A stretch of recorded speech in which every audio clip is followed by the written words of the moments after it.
Friends, welcome to NRI Samay. Today's show is a two-part series done by Suresh Ediga.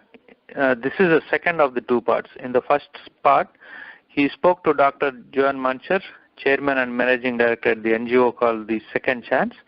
In this second part, Suresh will talk to Dr. Franklin Southworth, linguistic professor at the University of Pennsylvania. Friends, welcome to NRI Samay. Today's show is a two-part series done by Suresh Ediga. This is the second of the two parts. In the first part, he spoke to Dr. Joan Mencher, Chairman and Managing Director at the NGO called the Second Chance. In this second part, Suresh will talk to Dr. Franklin Southworth, linguistic professor at the University of Pennsylvania. Hi, Frank. Good. I'm going to just quickly introduce you to our audience, and then we'll get started, Frank.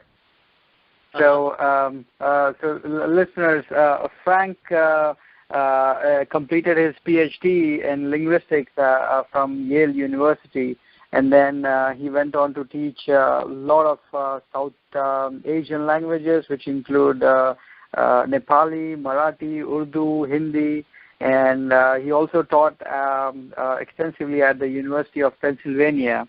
And as Joanne was mentioning right before she left, that Frank also writes poetry, especially the protest songs. So we get to, hopefully he can read out a poem or two for us. So Frank, I'll start off with the same question that I started off with Joanne. How did your fascination for the South Asian languages or the Indian languages or fascination with India itself began? Well, I didn't come into India the way Joan did from early on. I went to Yale to study linguistics. And at that point, I knew mostly European languages, German, French, some Spanish, some Italian. And I was just interested in the structure of language. But they made me take Sanskrit. I had to take 2 years of Sanskrit as part of the, it was a requirement for a PhD in linguistics. And I barely heard of Sanskrit at that point, but I got interested. And eventually I decided I wanted to do a study of, a historical study of the development of Indo-Aryan languages. Sanskrit is the parent language, and these other languages, Bangla, Hindi, Marathi, Gujarati, and so forth, developed from that historically. I see. And so that's what I did for my dissertation. But then one year, Joan came to Penn to study Tamil, and I got to know her, and so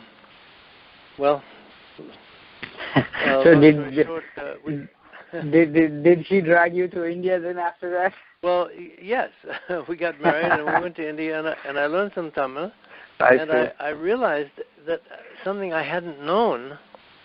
I mean, I should have known it, and I did know it in an abstract way. That the Indo-Aryan languages have been extensively influenced by Dravidian. I mean, the structures, they're very similar structures, and these are Dravidian structures which are not represented in other Indo-European languages. Well, I started working on that. I got very interested in that, and in particular, and that's been the main aspect of my academic work, even up till now, is looking at the Dravidian element in Indo-Aryan.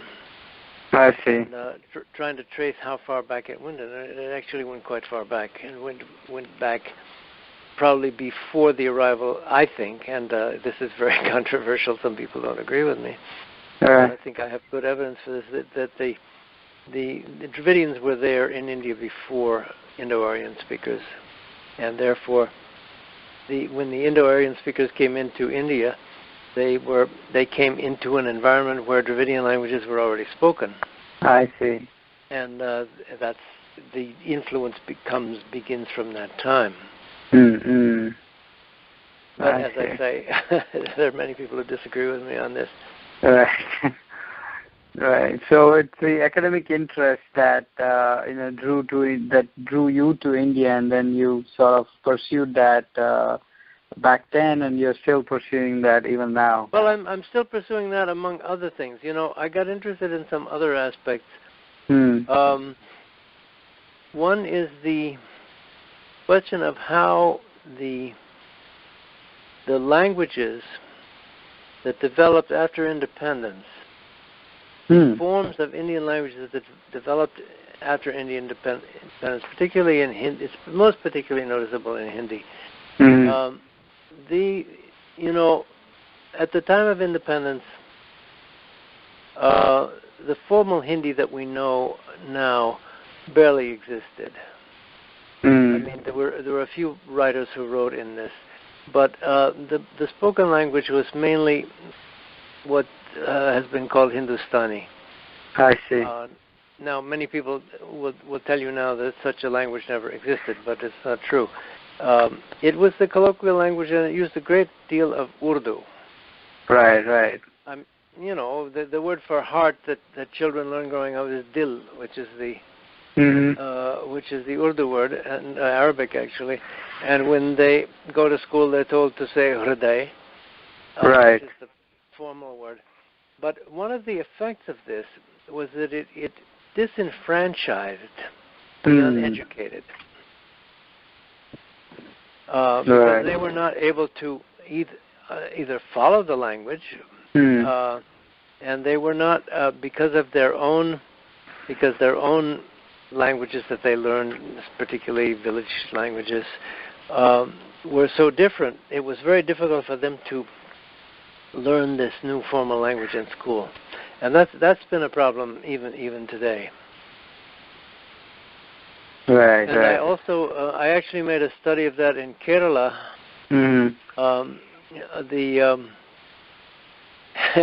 And I had some interaction with the Communist Party people there, because they they believe that they're they believed at one time, I guess, that they were speaking the language of the masses. And they actually had a journal called, the title in Malayalam is Kashkatorali, which means agricultural laborer. It was about the problems of agricultural laborers, but it was written in a very Sanskritized version of Malayalam. I see. And I did an actual study of that with the help of some people there when I was in Trivandrum, to see if the ordinary agricultural laborers could understand this language, even if they couldn't read it. If it was read to them, could they understand it? Well, they really couldn't understand it. I see. And I tried to write something about this for a journal of the Communist Party there at the time. And, they didn't believe me. But the editor of the journal actually took the text that I used to test people, which was from their journal, and he went back to his village and he talked to someone who he had known from childhood, a party member who was not educated. He'd gone to school with them, in the early grades, but then this man had not pursued his education beyond, 5th, 6th standard. And this man couldn't understand this stuff. And he told me, this editor told me, he was astonished that because they believed that they were talking a language that the masses understood, and it's not true. But I never pursued that very much beyond that, because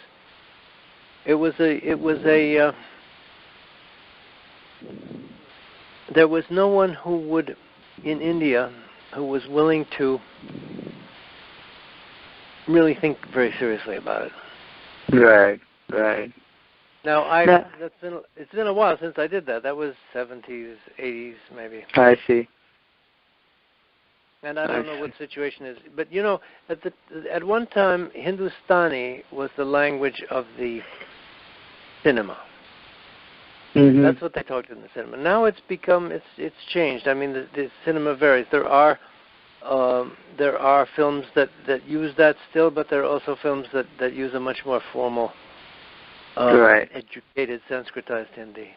Right, right. I mean, the example that you gave, Dil and Hriday, that is actually a very good practical example that no one says Hriday anymore. Maybe in the textbooks they still refer to it as Hriday, but the colloquial has definitely been replaced by this Urdu influence. Yeah. Well, but that was the situation earlier. I mean, that was... that was colloquial. The colloquial language of the Hindi area was that. Right. Very early time. I mean, right. 19th century. Right. Now you've studied a lot of languages, right? So this kind of a debate that a language is losing its, I don't know, for the lack of a better word, the originality. Or in the same example, there is this Hindustani, and then there is this Hindustani with an influence of Urdu, which has become now the colloquial language. So, in essence, what was the raw form of the language now is actually a mixed bag of things. Do you get into these kind of discussions, or is there a debate on the language losing its essence, or do you see that as I've given it up, because I got no appreciation of this point from most Indians I talked to. I see. The problem is that in order to become literate in Hindi, a village person must unlearn their village language and learn this very formal Hindi in order to write. What's learning you? Or yes, and same is true in Tamil also. Very much so in Tamil. Or Telugu or anything else. That's true. And that's a very big obstacle, I think. I mean, I can understand how that's happened. But on the other hand, it happens that in the United States, if you look at U.S. television, you'll have people who talk. I mean, when President Obama gives a speech, it's a very educated form of language. He uses the proper words. But there are many programs that you see on TV where people talk the way they talk, Right. The way they talk at home. And that's acceptable here. So I find it hard to, and it means that we understand there are these levels of language. There's the formal language, the informal language. They needn't be so far apart. You needn't have to learn a whole new vocabulary. Right. It's almost as though we would have to learn Old English in order to be considered literate. Right. Friends, NRI Samay is a non-profit independent alternate media from Los Angeles, USA, which brings positive stories from grassroots activists from all corners of India and across the world. NRI Samay does not rely on corporate funding, and our shows are commercial free. We only rely on your donations. Corporate funded media is driven by the TRP rating, and profits are blurring the distinction between news and entertainment. Why do our news channels talk so much about cricket, movies, accidents, popular figures' personal lives, babies of heroines, gossips, etc., while they should be covering the struggles of people, inequality in our society, rural issues, and border security issues? Why did our media raise some corruption crusaders to the sky on one day and shut them off completely when graft charges were raised on those corporate sponsors? Media relies so much on the corporate funding and government blessings that they cannot report independently. NRI Samay is different. We don't accept funds from any corporations, and hence our shows are commercial free. We completely rely on donations from you. Please consider donating to NRI Samay, and please go to nrisamay.com and donate generously. This is the only way together that we can continue NRI Samay. All donations are kept transparent on nrisamay.com, And if you have any questions, please write to nrisamay@gmail.com. I'm going to put you in a spot of a bother now by asking this question. Of all the languages that you have learned or know, which language do you find more fascinating or more intriguing for you in terms of its roots and how it has evolved? Well, that's a very difficult question in a way because it's, every language is the right language in its own cultural milieu. Mm. I mean, every language fits its own society. Right. I've been fascinated by Indian languages in general. Because they, learning them, we learn so much about the society. Right. Right. I hesitate to name a language. Right. I mean, you've spoken like a true PhD in linguistics. Who can? I'm not going to bother you more on that. But I'd like to know more about these protest songs that Joanne referred to earlier. Yeah. What is the context for that? Like, what's the background for this? Could you share a little bit about that? Well, let's say there are many issues. Wait a minute, I'm trying to. I'm going to look up my own website where I have some of these songs. Sure. Easiest way to remember. In case anybody's interested, it's songsofthepeople.net. Oh, well, can you repeat that again? Sorry, songsofthepeople.net. Songsofthepeople.net. I see. All one word. I see. And I have some songs there. I've written other songs which are not there yet because there's the problem of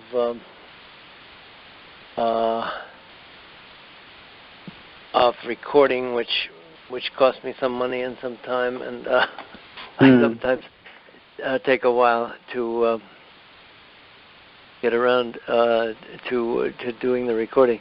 Now, on the website is a very simple website. You can click on songs, and the songs are there. You see the titles of the songs, and you can listen to the songs if you want.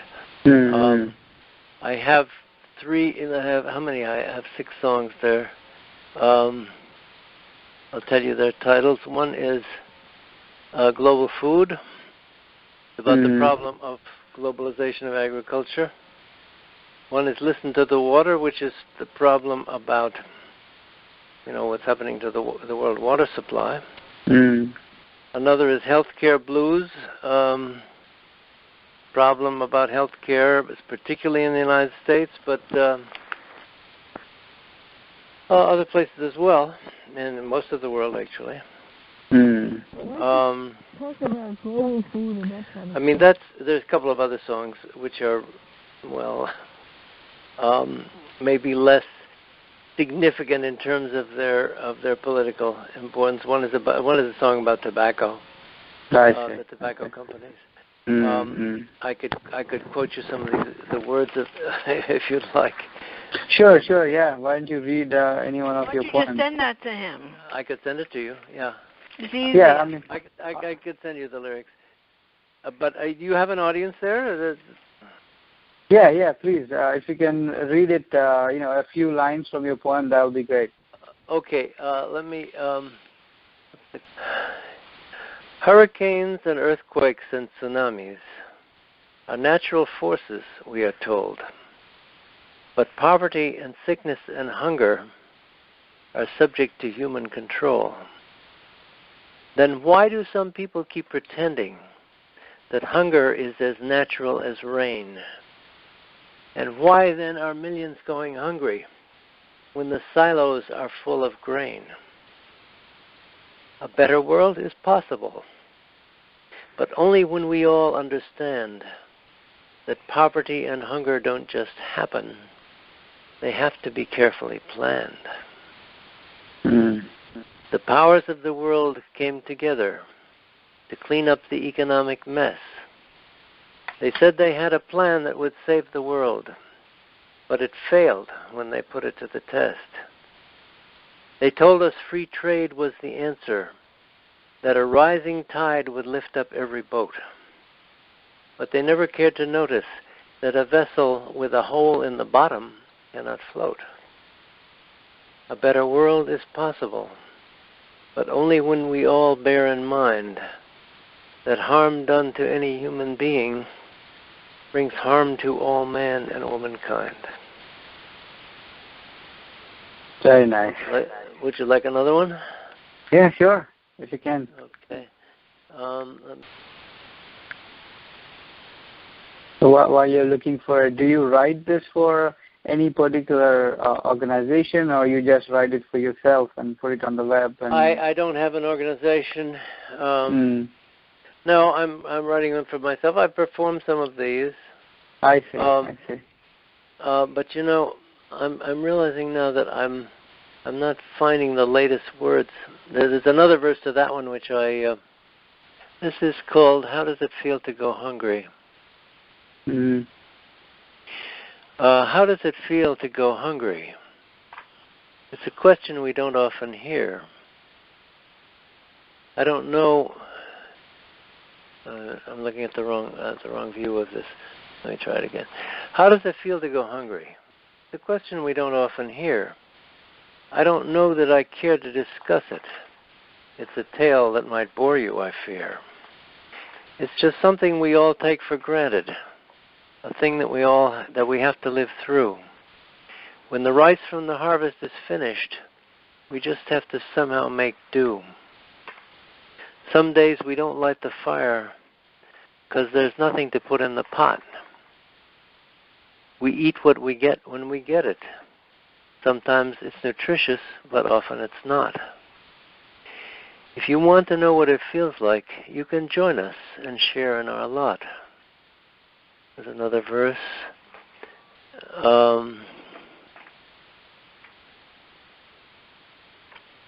Going hungry is just like a sickness, but the medicine is hard to obtain. Going hungry is kind of a madness, because you can't do a thing with your brain. But the hardest thing we have to suffer is to hear our kids crying with pain. That is the power that drives us to work all day long for a handful of grain. If you'd like to know what it feels like, come and join us and share in our pain. I mean, I could do as a poem, actually. It's a song. I don't know, you know, when I say that's a protest song, that's actually based on things that were said to Joan, my wife, by agricultural laborers in Tamil Nadu. I see. Yeah. Let me give you one more, which Joan thinks is a good one. Sure. Where am I? Here we go. Global food. Global food. Wow, I wrote this originally in 1994. Okay, here we go. They call me a farmer. I mean, this is about what's happening to agriculture, especially in the United States, but it's happening all over the world. They call me a farmer, but I'm more like a hired hand, because the company owns almost everything that grows on my land. I can't sell my corn around here because no one can buy, but the company sells it all over the world, wherever the price is high. If I sell a load of peaches to a local supermarket today, first they truck them to a depot 600 miles away. They wash them, they spray them, they pack them, they send them back here. They're not fresh anymore, and the gas that they waste would buy about 6 kegs of beer. Global food. Global food. Can't tell you what I think of it without being terribly rude. Now, the food in the supermarket comes from God only knows where. Is it fresh? Is it natural? Does anyone really care? That food must get tired out traveling around far and wide. But they doctor it up so it looks like it's fresh, even after that long, long ride. Just a few monster corporations own the entire food chain. Every dollar we spend on our food is a dollar they gain. They think the system is wonderful, just as it is. Because the profit's no longer in farming today. It's all in the marketing biz. Global food, global food. Farmers and consumers, all of us are getting screwed. All right. Very true, very true. Well, on that note, Frank and Joanne, if you're still listening, I'd like to thank you very much for being on the show tonight. And I wish you the very best of everything, and have a safe trip to India later this year. Thanks a lot, Suresh. Good talking to you. Thank you. And for all the listeners, if you're interested in Joanne's work, her website is thesecondchance.org. And if you want to listen to Frank's songs, it's songsofthepeople.net. And this is your host, Suresh, signing off. Thank you. Good night. Friends, welcome to NRI Samay. Today's show is a two-part series done by Suresh Ediga. This is the second of the two parts. In the first part, he spoke to Dr. Joan Mencher, Chairman and Managing Director at the NGO called the Second Chance. In this second part, Suresh will talk to Dr. Franklin C. Southworth, linguistic professor at the University of Pennsylvania.